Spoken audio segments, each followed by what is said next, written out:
Lenovo মনিটরে since out of range লেখাটা আসলে কি করবেন চলুন দেখা যাক।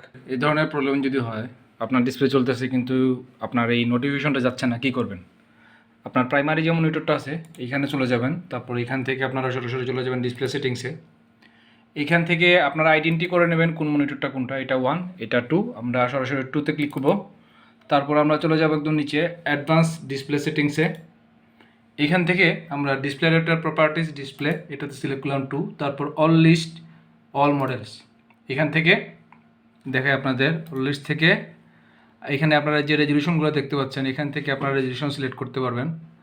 আমরা এই রেজলিউশন সিলেক্ট করলাম, অ্যাপ্লাই করলাম, কিপ চেঞ্জ। দেখুন এটার যে ইনফরমেশনটা ছিল সেটা চলে গেছে। তো এই ধরনের মজার মজার ভিডিওর জন্য আমার চ্যানেলটি এখনই সাবস্ক্রাইব করে রাখুন, ভিডিওটা লাইক করে দিন আর সবার সাথে শেয়ার করে দিন, যারা এই ধরনের প্রবলেমে পড়ে সমাধান পেয়ে যায়। ভালো থাকবেন সবাই, দেখা হবে নতুন কোনো ভিডিওতে।